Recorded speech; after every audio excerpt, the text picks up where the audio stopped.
দেখি সেখানে কিন্তু আমাদের প্রোডাক্টের অবস্থান খুব খারাপ এবং প্যাকেজিং অবস্থা খুব খারাপ। মানে বর্তমানে কয়েকটা এপিসি আছে, 2-3টে এপিসি আছে ভালো প্যাকেজিং করছে, ভালো প্রোডাক্ট আছে ওদের, কিন্তু বাকিগুলোতে তো আমাদের 1-2টো দিয়ে তো হবে না।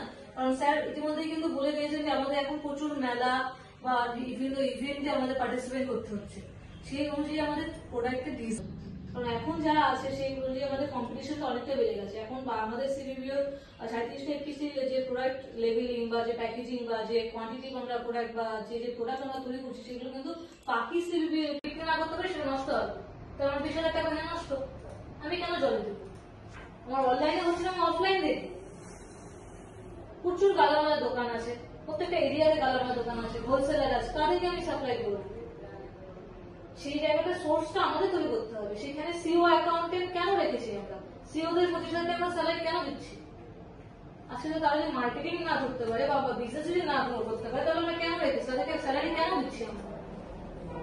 থাকার থেকে না দেখো তোমরা আসো, এদের তোমাদের একটু কাজ করতে হবে, কারণ আমাদের কোচবিহার তো অলরেডি প্রায় কমপ্লিটের দিকে, যেহেতু আর 1 মাস, মানে আজকে ধরো নভেম্বরের 25 তারিখ, ডিসেম্বরের 25 তারিখ মধ্যে আমাদের কাছে ডাটা নিয়ে বা শেয়ার মানি কালেকশন হয়, সেই শেয়ার মানি কালেকশন করা, তারপরে তোমাদের সেটা এমআইএসএ পুট করা, এই জিনিসগুলো তোমাদের এখন থেকে প্রচুর পরিমাণে মোবিলাইজেশন প্রোগ্রাম, ছোট ছোট এফআইজি মিটিং করবে। সেই এই দুটো জিনিসের মধ্যে আমাদের বিশেষ করে ফোকাস দিয়েছে মিনিস্ট্রি অফ এগ্রিকালচার এবং এসিবিসি, কারণ এই দুটো জিনিসই আমরা এখন এগিয়ে করে আমাদের নেক্সট যা প্রোগ্রাম আছে, বিভিন্ন রকম প্রজেক্ট বলো বা বিভিন্ন রকম অ্যাওয়ার্ড সেরেমনি বলো, সেগুলোতে আমরা পার্টিসিপেট করতে পারবো। এই দুটো জিনিস যদি আমরা কমপ্লিট করতে পারি, ঠিক আছে। সেই ফার্স্ট পয়েন্টে আমি বলে দিলাম যে ফার্মার মোবিলাইজেশন আমাদের কতটা করতে হবে এবং কতদিনের মধ্যে করতে হবে। এরপর নেক্সট আমি বলি আমাদের ই কমার্স প্ল্যাটফর্মের আমি পরিস্থিতি বলে দিই। আমি দেখি সেখানে কিন্তু আমাদের প্রোডাক্টের অবস্থান খুব খারাপ এবং প্যাকেজিং অবস্থা খুব খারাপ। মানে বর্তমানে কয়েকটা এপিসি আছে, 2-3টে এপিসি আছে ভালো প্যাকেজিং করছে, ভালো প্রোডাক্ট আছে ওদের, কিন্তু বাকিগুলোতে তো আমাদের 1-2টো দিয়ে তো হবে না।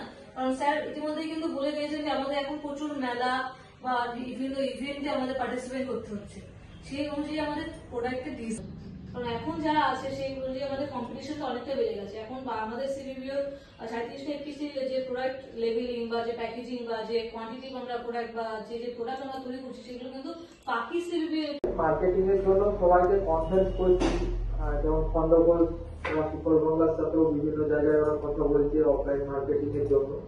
আরটিদেরকেও আমি কনফারেন্স করাচ্ছি যে লোকাল যে ডিস্ট্রিবিউটার গুলো আছে, কিছু কিছু মার্কেটিং অফলাইন বিক্রি না করতে পারে, সেটা নষ্ট হবে। তো আমার 20,000 টাকা নিয়ে নষ্ট, আমি কেন জলে দেবো? আমার অনলাইনে হচ্ছে, আমি অফলাইন দেখি।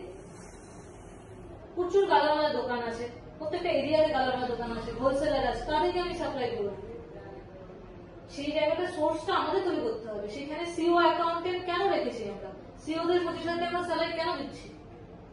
আসলে তারা যদি মার্কেটিং না করতে পারে বা বিজনেস যদি না করতে পারে, তাহলে আমরা কেন রেখেছি? তাদেরকে স্যালারি কেন দিচ্ছি আমরা? থাকার থেকে না দেখো। এবং ডিসেম্বরের শেষের দিকে গিয়ে হয়তো এটা কমপ্লিট হবে, 1,500 থেকে 2,000 এর মধ্যে হয়তো হবে, এবং এটা আরো চেষ্টা করা চলছে। কথা বলছি যে যাতে আরো অন্যান্য ব্লকের শস্য বিমারাও এই শস্য বিমাটা এপিসিটা করতে পারে। এতে মহারাষ্ট্রের সাথে কথা হয়েছে এবং ডিস্ট্রিক্টে বা ওরা আরো উপর মহলেও জানাচ্ছে যে এপিসি থেকে মিনিমাম 2-2,500 যাতে কম দেওয়া যায়।